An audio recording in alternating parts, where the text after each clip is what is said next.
Hey everyone, welcome back to the Marketer of the Day podcast. We are here with Michael Reddington. Michael Reddington is a certified forensic interviewer. That's a CFI. He's the president of Inquasive Inc., and they integrate key components of effective non-confrontational interview techniques with current business research for executives. So we're going to hear today all about disciplined listening, improving our conversations, and so much more. Michael, glad to be talking to you. Thanks for having me here. I really appreciate it. And I appreciate you being here. And, this whole idea of listening, it probably took until like my late 20s to kind of like dial down the cockiness, the arrogance, and realize that instead of like working so hard and info dumping and just like trying to be the one that says so many things, just listening and hearing people out and hearing if they're ready for this or hearing them telling you about this problem, it made life so much easier. So listening, I'm here to listen about you to tell us about listening. So what do you have? I appreciate setting it up like that. And in getting to that in your late 20s, might put you somewhere between a decade and 6 decades ahead of many other people. It's especially if we think about it in a business context. When we're under stress, we go to what we know. And many business meetings can be, to some degree, stressful, even for people who are super confident in themselves and what they want to achieve. There's still pressure to close the deal. There's still pressure to land the job. There's still pressure to impress our boss. There's still pressure not to set us up for consequences, to get yelled at or taken off a job or to hear no or whatever that might be. So when those stress levels mount out, we go to what we know, which is our stuff, which leads exactly to what you were just talking about. We talk more, we dominate the conversation, we overshare. And unfortunately, if we're not listening, we're not learning.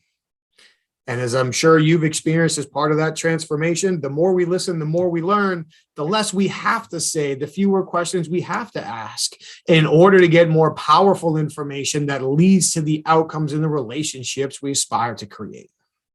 I love it. And so what's coming to mind as you're explaining all that is, like you mentioned about being under stress. And there has been so many times when I reminded myself, okay, I'm giving this presentation or I'm explaining this or trying to make the sale, these situations you mentioned.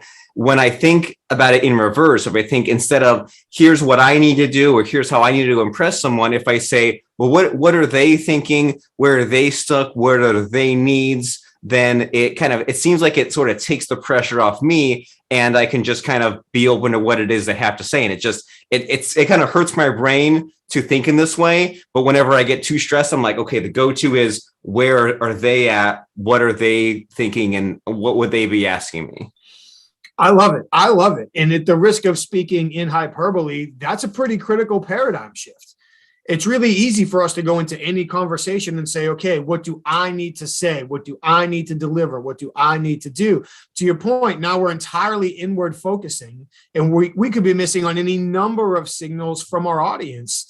And really, when it comes to listening, we can't decide if we're good listeners. Only our audiences, only our counterparts can decide if we're good listeners or not. And when it comes to not only generating that impression of being an in-tune listener, but also, again, creating the relationships and outcomes we strive to achieve, it's not about what we want to say. It's about what they need to experience.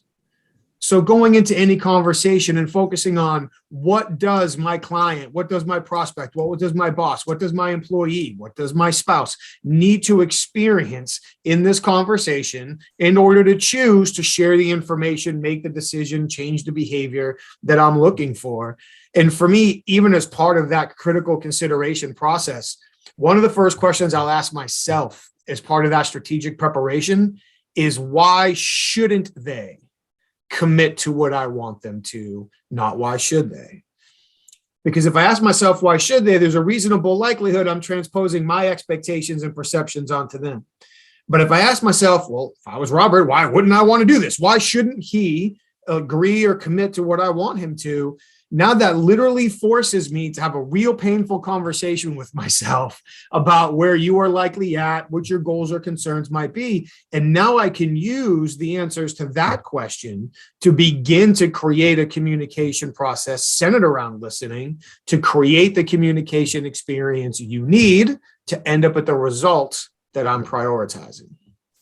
And I love that because you hear so much about like creating like your perfect presentation or about customizing what you want to say to some audience, but it's easy to drive yourself crazy and saying like, where do I even begin? And what you're mentioning there reminds me of, I was in one of these situations where I was like, I could literally talk about anything in this topic, and there's so many possible ways to start. I'm completely stuck. And I remember asking someone one time, and he said, "Well, what are their objections? Like you said, what are the reasons why I shouldn't take this action?" And what was forming in my mind was like these three squares, like these three blocks were just like floating around. And I like lined them up and then thought of like a path that kind of wormed through each of these three kind of roadblocks, obstacles. And I thought, hey, that kind of removes some of the confusion. And it kind of is a solution to some of these cliches that you and I have been jumping into of like solve their problem and like, you know what they're going through. But if we say, okay, well, why shouldn't Michael or why shouldn't Robert do this? Then your mind can maybe sort what are the top objections or roadblocks, and then like your content kind of almost creates its own path in that way. So that's kind of the visual that went through my head as you were explaining this why shouldn't they idea. That's fantastic. And in doing it that way, you allow yourself to address their objections before they get the chance to verbalize them, and in a way that increases the perception of your credibility because you've clearly been down this road before. So we're not putting ourselves in that situation to have to play that tug of war. And I love that. And I was talking just the other day about I had this friend who was like feeling like insecure about being on a podcast, and I told him things like, well, if someone points out like a flaw in what it is that you're doing, or if there's like one of these hidden objections, instead of avoiding it, why not lay deeper into it? And many times what you're describing here, there's this elephant in the room, or there's this thing that needs to be addressed. And it's always fun to like take that and like double down on it and say, well, you thought there was this reason not to do it. But it's even like 3 times as worse than you thought. And let's just take care of it right now instead of avoiding the issue. So there's like, what's coming to mind is like some of these fun ways that we can play around with this. And so in these last few minutes of what we're talking about here, it's always fun to hear about stories, right? Because I think you've given us some cool solutions and some cool kind of abstract ways of thinking, but the concrete stories always help to kind of drive that point home. So what sort of stories do you have here, Michael, about maybe like the do's and don'ts, or like the ahas that you've had as far as this whole strategic, ethical, persuasive listening kind of concept? That's a great question, and there's lots of different ways to potentially take that. I think I'll do an investigation-related story just with the interrogation background. People might gravitate to that. I'll keep it short and then try to double down on a business story behind it as well. But for me, one of the biggest lessons I learned specifically from interrogation that carries over to all of my business conversations is allowing people the opportunity to save face and protect their self-image. If we get into a situation where we force somebody to take and defend a position, or they feel attacked or judged or embarrassed, good luck getting whatever information we wanted from them after that, whether it is a business deal, whether it is the truth about where a project stands, or whether it is a confession in the interrogation room.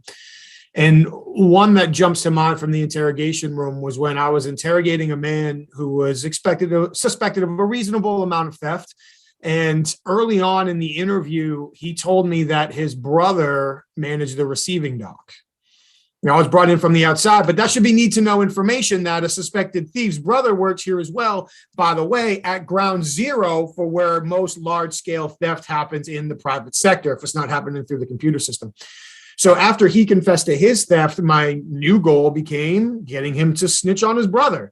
So now I literally have to line up snitching on your brother with his self-image. So in listening to him talk, a lot of what he stole, he said, was to help support his family. He had multiple kids. He had several different wives previously, so juggling all of that. But he at least worked hard to come off as somebody who loves and cares about his family. And I'm sure to a degree he did.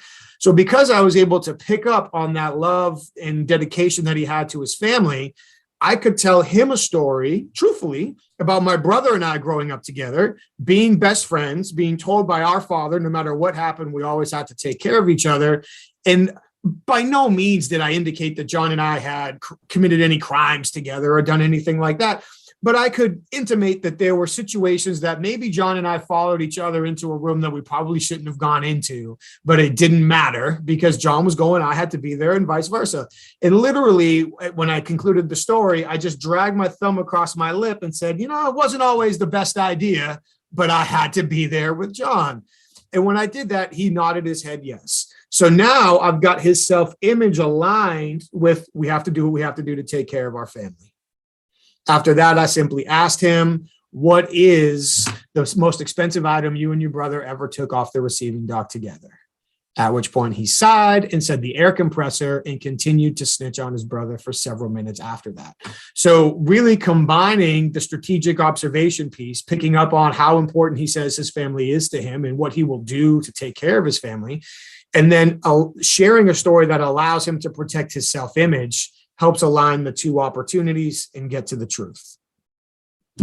Did I leave enough time for a business example as well?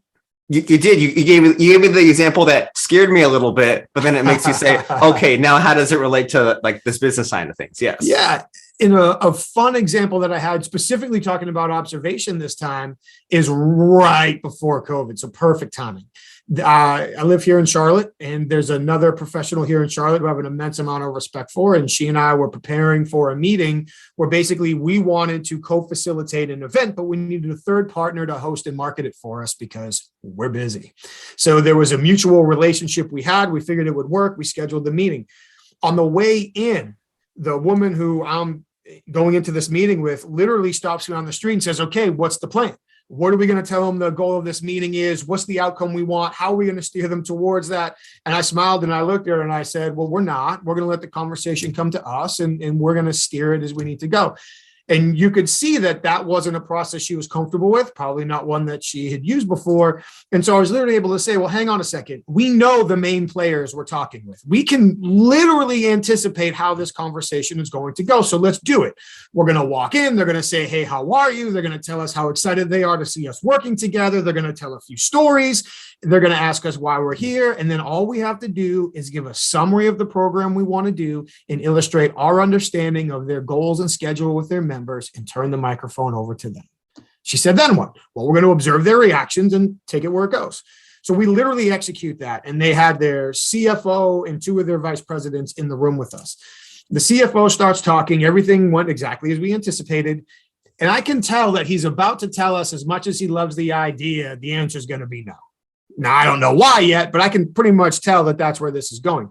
So as he begins to deliver the message, I stop watching him and I start watching his two VPs, because he's already made up his mind. He's taken a position. I'm not going to fight him off of it.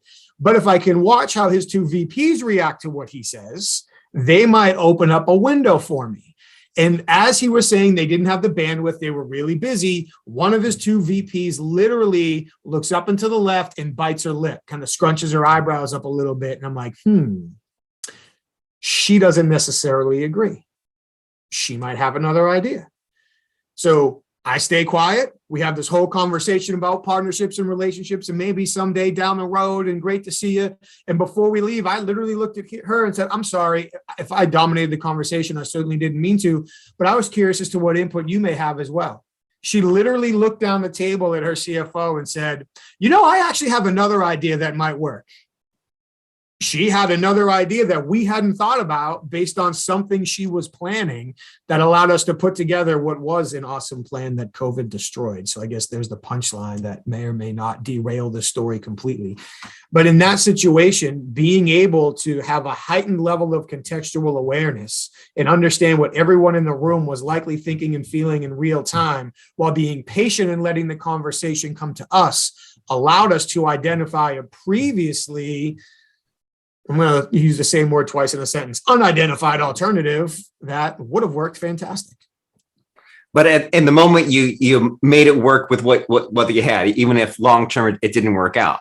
And that's cool that you were in the situation where there was not a clear solution, but sometimes you think outside of the box and you say, okay, well, this person has already made up their mind, but instead I'll focus my energy towards this person instead of trying to just beat down this wall that won't get beat down. So this is all like very interesting for us to think about. And so now, how does it relate to the making money side of things, and how does it relate to you and what your company Inquasive is doing?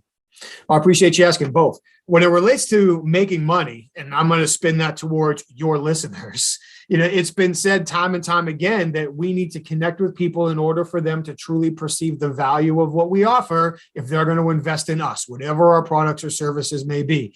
And spinning full circle all the way back to the beginning of our conversation, if we spend the majority of the conversation trying to convince them of our value, we're probably missing the boat. Whereas if we can be patient and let the conversation come to us and really identify not just where their pain is, that trope is too old and too vague, but really begin to understand what is the emotional roller coaster they're riding right now, listening to their word choice, what's the unsaid story, watching their behavior, what emotions might they be feeling, where might some new avenues be. Now, if we can begin to listen to intelligence as opposed to information, instead of trying to hammer whatever peg we're given into the round hole we brought into this conversation, now we can continue to create new and unexpected opportunities, potentially to make more money, because we can reframe the situation and illustrate our value in a different way. So how that relates to what we do at Inquasive is we facilitate customized educational programs for CEOs, executives, sales teams, and HR teams to help them activate the truth and reduce these missed opportunities and increase these commitments to action in their conversations.